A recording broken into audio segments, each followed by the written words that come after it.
At the beginning of the story shows an old man named John Knox who is having dinner at a restaurant with his friend. It is revealed that John and his friend are senior hitmen who are known to be very brutal and never fail when carrying out missions. After finishing dinner, John and his friend separated to go home to their each homes. In the morning, John went to a doctor specialist to have his head examined, because almost every day John often experienced dizziness. Then, John was immediately examined using modern medical equipment. After the results came out, the doctor explained that John had dementia, which would make the sufferer suddenly dizzy and also forget easily or short memory lost. Then, the doctor apologized because he couldn't cure John's disease because the disease was very severe. Even the doctor also asked John to pray a lot because John's life wouldn't be long anymore. Hearing this, John could only surrender and was sincere if tomorrow or the day after tomorrow he would die. The next day, showing John who just woke up with a fairly young woman named Annie. It turns out that this woman is John's girlfriend because John has been separated from his wife, Ruby, for 2 years. John also has a grown-up son. John even has granddaughter, but they live together with his ex-wife. Here, John tells his girlfriend about his illness, and John says that his life will not be long. John hopes that his girlfriend will continue to accompany John, because none then she beside him now. The evening shows John together with his friend Thomas Muncie, who will carry out a job, which is to kill someone. Before entering the target's house, the friend said that they should be more careful and not leave any evidence. But here John already doesn't care, even if he has to be caught or in prison, because soon his life will end. Then they split up. His partner moved through the back, while John would enter from the front.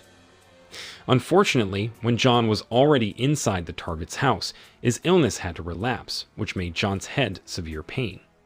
However, John survived as much as possible. Then quickly he immediately finished off his target, who was bathing at that time. After that, John turned off the water tap, because the sound was very disturbing to John's head. At the same time, John heard the sound of people going into the bathroom, until John immediately shot him. It turned out that the person was Muncie, John's own friend, who had entered through the back way. All of this was due to the effects of John's illness, which was relapsing, so John forgot that he was with Muncie. After realizing his actions, John could only reflect because he didn't expect his friend to die at John's own hands. Then John tried to trick the crime scene so that it looked as if the target and his friend had killed each other. Meanwhile, he manipulated it as if he was never there.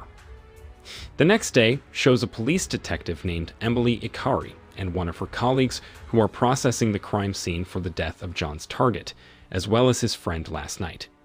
Here, the detective is convinced that in this case, there must be a third party who has escaped.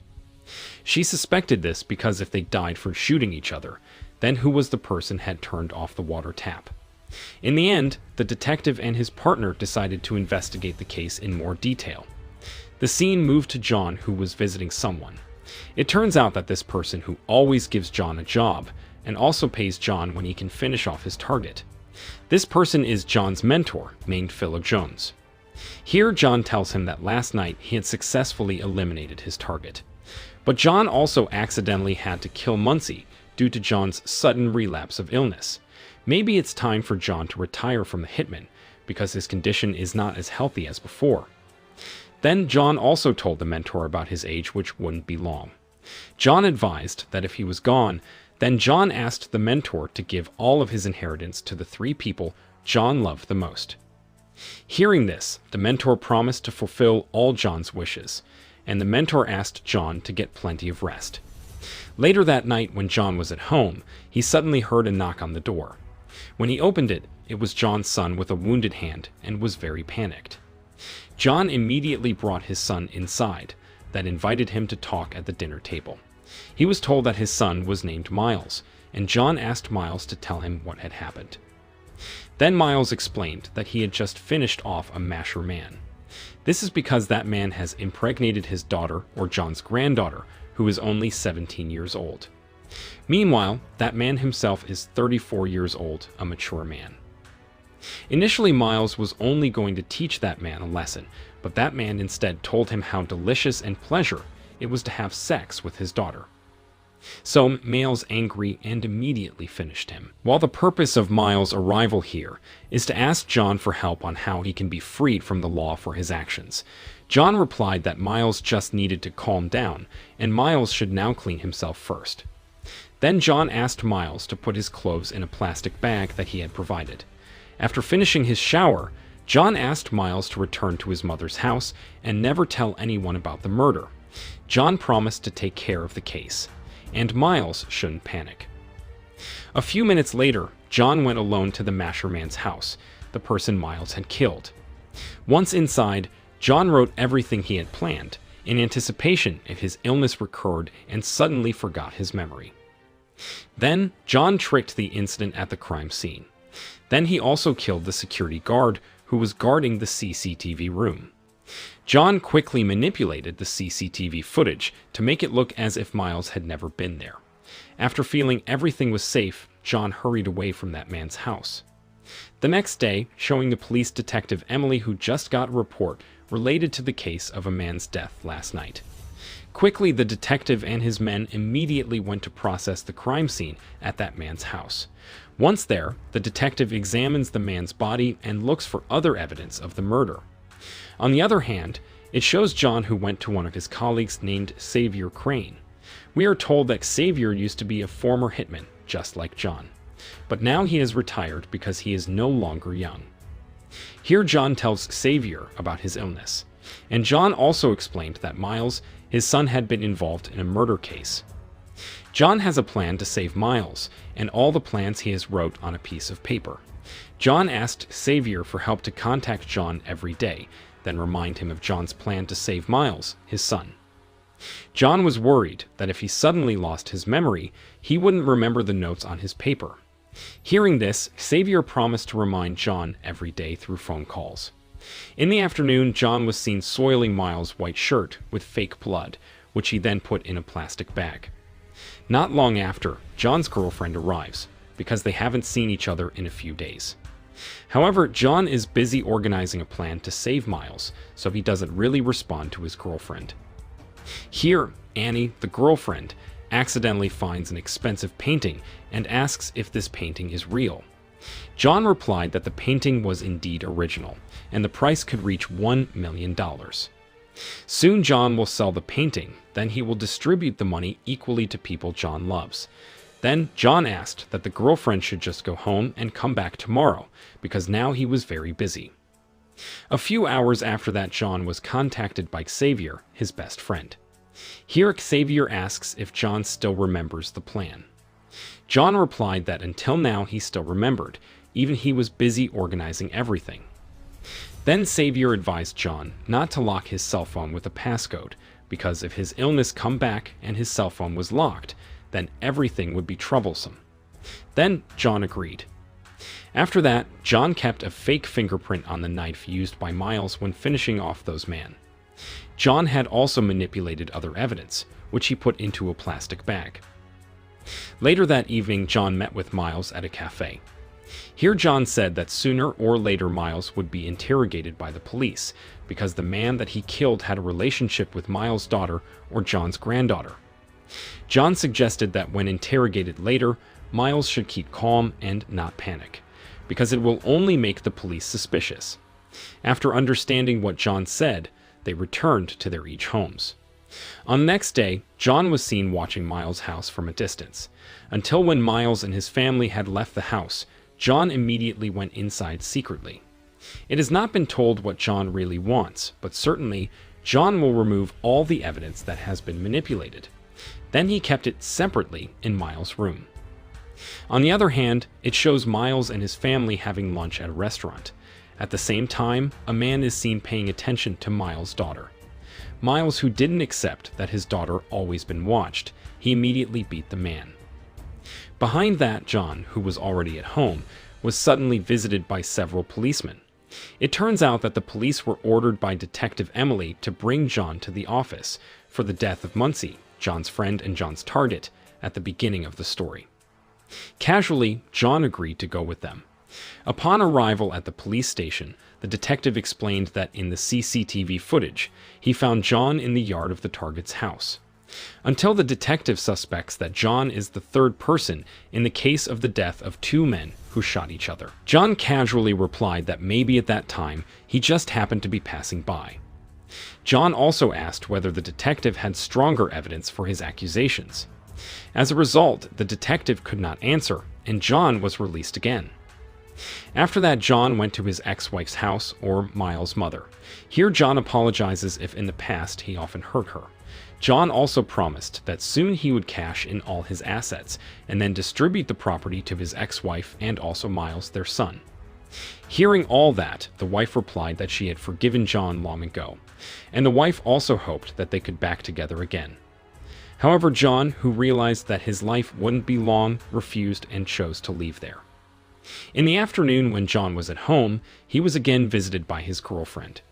Here, John also said that soon he would liquidate all assets and then distribute them to 3 people. The 3 people are Miles, his son, John's ex-wife, and also the girlfriend. Hearing this, the girlfriend just thought John was joking and didn't take John's words seriously just now. Then the girlfriend invites John to the room to make love.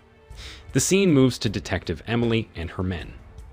Here, they just got information that the man whose case was being investigated had a relationship with Miles' daughter.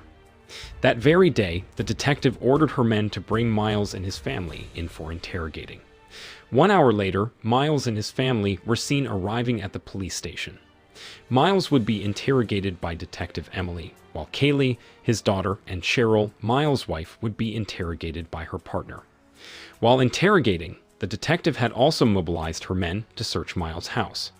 Here, the detective said that in the CCTV footage, she saw Miles coming to the man's house. Plus, Miles' daughter also had a close relationship with those men. And that's what made the detective have to interrogate Miles. In accordance with the direction of John, his father, Miles tried to keep calm by saying that he wasn't the culprit. Miles will also wait for his lawyer to arrive, and Miles will not answer any questions before the lawyer arrives. At the same time, the detective got a report from her men that in Miles' room they had found a knife, Miles' white shirt that was still covered in blood, and in Miles' suit there was a strand of hair. Hearing this, the detective had to detain Miles first, because now the evidence of those men's murder was getting stronger, leading to Miles. They only need to check the fingerprints on the knife and match the blood on Miles' shirt. Previously known, who kept all the items was John, but still don't know why John did that. On the other hand, it shows John who is in one of the parks. At this time, John's illness was getting worse, so he had to faint suddenly. A few minutes later, John was seen on his way home being carried by Xavier, his best friend. Apparently, John was saved by Xavier, who accidentally passed by the park. Here, John began to be dazed, then asked what had happened to him. Xavier explains everything, and he also reminds John of his plan to help Miles. In the end, John is able to remember everything again. Arriving home, John asked Xavier to wait in the car while he would go into the house to take the diamonds and his expensive painting. But when he went inside, John was suddenly shot at by several robbers. Apparently, the robbers were his girlfriend who wanted all of John's possessions. However, casually, John could turn things around. It didn't take long. John managed to finish off the robbers. Then he held the girlfriend at gunpoint, then said why the girlfriend had to do all this, even though the girlfriend will also get the inheritance from John. The girlfriend replied that she thought that John would never give her an inheritance. After that, John decided to immediately sell his diamonds and paintings with Xavier, while John's girlfriend just left. A few hours later, seen John selling his paintings and diamonds. Then he asks Xavier to deliver all the money to the mentor, Philo Jones. It is known that the one who will divide all the inheritance will be the mentor, while John himself will go to Miles, who is currently being held temporarily at the police station. Here, Xavier tells the mentor that John has changed the list of rights that will receive his inheritance from 3 people to 2 people. It turned out that John had crossed out his girlfriend from the list of beneficiaries because she had dared to betray him. Now the ones who will get the inheritance are John's ex-wife and Miles, his son. At the same time, John was seen talking with Miles. Here John says that the one who has kept all the evidence is him, thus making Mills have to be arrested. Hearing this, it was clear that Miles was very disappointed with John for to do this. But John only replied that Miles would find out later. After that, John immediately left Miles. The scene moves to the police detective and his men who have just finished examining the fingerprints and blood on Miles' shirt. Here, the investigators do not find Miles' fingerprints on the knife they have found, but rather they point to John. The blood on Miles' shirt was also not his, but animal blood, while a strand of hair stuck to Miles' suit was also not those man's hair. From here, Detective Emily could conclude that Miles was just being framed, and the real culprit is John. They quickly went to John's house. Upon arrival, the detective immediately arrested John and then said why he had the heart to trap Miles, his own son. John argued that he really hated Miles because Miles never considered him as a father, even though it is known that this is all John's plan from the start, so that Miles can be free. John did all this, of course, for Miles, because he actually loved his son very much. Plus, John also realized that his life wouldn't be long anymore, and he is sincere if he has to die in prison later. In the end, John was arrested and sentenced to 10 years in prison, while Miles himself was released because he was proven innocent and not guilty. 1 week later, seeing Miles visiting his father in prison. Here he can only cry because Miles just realized that John manipulated the evidence just to be able to save himself. Then John asked Miles to keep his spirit alive and never commit a crime again, like his father. 1 month later, John has now died in prison, and automatically all of his inheritance is immediately distributed to his ex-wife and also his son Miles. They were happy mixed with sadness because they remembered John was gone. But the inheritance is so very huge. At the same time, the movie ended.